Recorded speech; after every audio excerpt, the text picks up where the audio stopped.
criminosos do colarinho branco. Que distribuíam presentes um tanto quanto inusitados. Essa do presente, vamos falar disso. Tem um episódio muito peculiar que vai explicar bem do que nós estamos falando.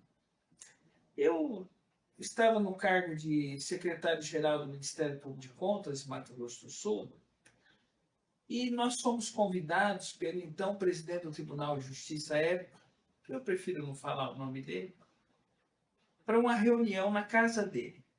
Após o trabalho, aí nós fomos numa reunião social. Uma reunião social. Quem me convidou para a reunião foi, na época, o procurador de contas e um conselheiro do Tribunal de Contas. Olha, nós vamos ter uma reunião social. Quem está convidando é o presidente do Tribunal de Justiça, ele acabou de assumir o cargo e ele quer conhecer vocês. Quem fez esse convite foi um conselheiro do Tribunal de Contas, que, à época, nós ainda não tínhamos ciência dessa estrutura organizada de crimes. Foi antes de 2015 isso. Antes da Polícia Federal conseguir identificar esses criminosos. Mas ela já estava investigando. Já estava investigando. Aí nós fomos para a casa do presidente do Tribunal de Justiça e ele tinha no fundo da casa dele uma boate com globo, bar, né? Parecia uma casa de shows, inclusive. Ele tinha no quintal da casa dele um ambiente de festa, com aquele globo espelhado e etc. Quando nós chegamos lá, a reunião, que era para ser uma confraternização de quem tinha acabado de assumir a presidência do Tribunal de Justiça de Mato Grosso do Sul, aí veio a proposta ilícita. A gente está falando de uma festa para quantas pessoas? 10 pessoas, que eram só os ocupantes dos cargos mais importantes do Estado. O presidente do Tribunal de Justiça, o conselheiro, o procurador-geral e outros cargos públicos. Assim. E o senhor no meio? E eu no meio, porque eu era o secretário-geral de um desses órgãos. Certo. Eu tinha o poder de organizar administrativamente o órgão, nomear, exonerar. Eu cuidava dessa parte administrativa do órgão. E eu, quando alguém era colocado num cargo, passava pelo meu trabalho isso. Eu fazia a burocracia para nomeação. Mas o senhor dava o crivo da aprovada? Não, eu não tomava decisão. Tá. Eu organizava. Quem tomava a decisão era o procurador-geral. Uhum. Ele era o cargo político, de vontade política, ele que tomava as decisões, eu instrumentalizava as decisões. Pois bem, chegou lá nessa reunião, sem cerimônia nenhuma. A reunião se tratava, na verdade, de troca de favores para cargos públicos. É o chamado nepotismo cruzado. O que é isso? No Brasil, é proibido o nepotismo. O que é o nepotismo? Eu não posso, dirigente de um órgão público, nomear um parente, nem afins, até o 3º grau. Então, eu não posso nomear um primo, minha esposa, meu filho, num cargo público. A mulher de um primo. Isso, até afins. Até 3º grau e afins. Afins é o quê? Sogro, sogra, cunhado. O que é afins no direito? Sogro, sogra, cunhado. E parentes consanguíneos até o 3º grau, até os primos. A gente está falando de quantos cargos? Nós estamos falando de centenas de cargos. Centenas. Tá. Então, olha só. Aí reúne a cúpula dos poderes. Na boate? Na boate do presidente do Tribunal de Justiça, né, à época. Porque agora o último presidente do Tribunal de Justiça de Mato Grosso do Sul foi afastado do cargo. Ele estava na boate ou não? Não, ele não estava. Na época ele não era presidente, ele ainda era juiz. Hoje o Tribunal de Justiça está sob o comando de um desembargador que não tem nenhuma acusação. Menos mal. Aí estava todo mundo na boate e a proposta era, eu pego o seu parente, nomeio no Tribunal de Justiça, você nomeia o outro na Assembleia, nomeia o outro no Tribunal, chamado nepotismo cruzado. Por quê? O presidente do Tribunal de Justiça ele não pode nomear a esposa, Mas você pode. mas eu poderia nomear a esposa dele. O outro órgão poderia, então eles trocavam figurinha. Um nomeava o parente do outro. E a proposta da reunião é engraçado e trágico ao mesmo tempo, é que o presidente do Tribunal de Justiça à época estava se divorciando. E um dos acordos que ele fez com a mulher, que para ela exigir uma pensão mais baixa, ele tinha que empregar ela num órgão público. Que beleza! E seria, no caso, ela minha subordinada. Então, a proposta era empregar a mulher que estava em processo de separação do presidente do Tribunal de Justiça no meu órgão. E teve outras negociações ali naquele momento. E todo mundo feliz, né? Porque nós estamos falando de centenas de cargos. Mas aí, no meio dessas propostas indecentes, pode se recusar?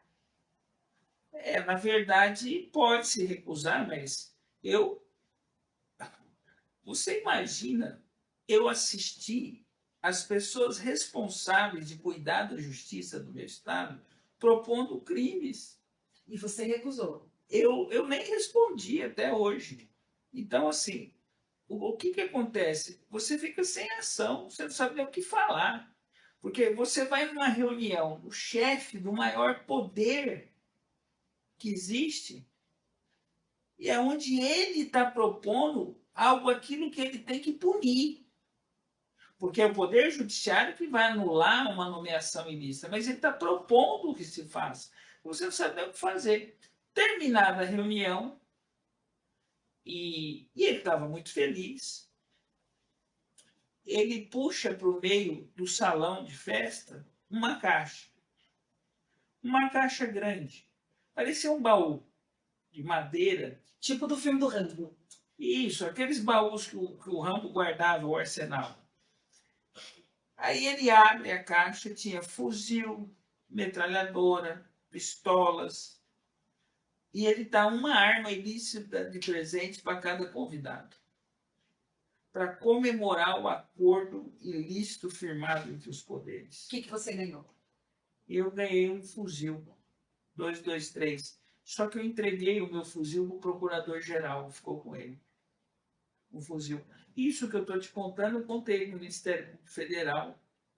E agora, na Operação Última Ratio de 2023, no final do ano, as armas ilícitas foram todas encontradas. Mas olha só, a gente está falando de uma situação que ele puxou a caixa do Rambo no meio da boate. Abriu para distribuir. Mas olha só, esse não é o tipo de coisa que eu vou passar ali no hipermercado e vou comprar. De onde é que veio isso? Provavelmente do crime organizado. Quem é que tem arma ilícita? Crime organizado. Então, isso mostra, e está comprovado agora na Operação Última Ratio do ano passado, a ligação dos desembargadores do Tribunal de Justiça de Mato Grosso do Sul com o crime organizado. É só o crime organizado que tem acesso a isso. Então, enquanto eu estou fazendo barreiras e barreiras policiais para prender traficante, contrabando de arma, o próprio Poder Judiciário está soltando o traficante e está em posse dessas armas ilegais. Então, como que você vai acreditar numa justiça dessa? Como que você vai contar com a justiça dessa? Então, isso, por mais absurdo que pareça, é a realidade do país de hoje. Eu não sei se essa relação íntima com a criminalidade existe em todos os estados. Nós estamos acompanhando que no Brasil, em mais de 10 estados, a compra de sentença tem se tornado comum. Recentemente, em Cuiabá, foi assassinado um advogado, um colega meu, e aí a Polícia Federal achou um caderno com esse advogado morto que identificava que ele negociava sentença em todo o Brasil com desembargadores. Então, por que hoje o país rico como o nosso não é desenvolvido como outros? Porque a corrupção ela tem apoio da própria justiça, do próprio Ministério Público e de alguns elementos policiais. Em Mato Grosso ficou muito conhecido um caso que envolvia o jogo do bicho, o assassinato de um estudante. A máfia do jogo do bicho chegou a cooptar um policial federal e 40 policiais do estado, inclusive 2 delegados. Então, assim, a corrupção é o maior câncer, é o que destrói tudo, é o que mata mais. O que mata mais nesse país não são doenças transmissíveis, não é acidente de carro, de moto. O que mata é a ausência dos recursos públicos para trazer o bem-estar social. Porque a ausência do Estado provoca o aumento de criminalidade e da mortalidade, seja infantil ou adulta. O que ocorre no Brasil é uma corrupção institucionalizada. E agora nós percebemos que a máfia mais poderosa do país é a chamada máfia da toga. Porque eles se organizaram tão bem, essa máfia da toga, seja no Tribunal de Contas, nos tribunais de justiça, que quando eles praticam um crime, sabe qual que é o castigo? Aposentadoria. No Brasil, um membro da magistratura, quando ele pratica um crime, a punição dele não é perder o cargo. Ele é aposentado. Ele continua recebendo sem trabalhar, mesmo sendo um criminoso. Pode ser até preso, mas ele continua recebendo salário. Então, a máfia da toga, hoje, eu considero a máfia mais organizada do país. Por quê? São bandidos que estão na função de juízes. Fica claro aqui o meu respeito à magistratura.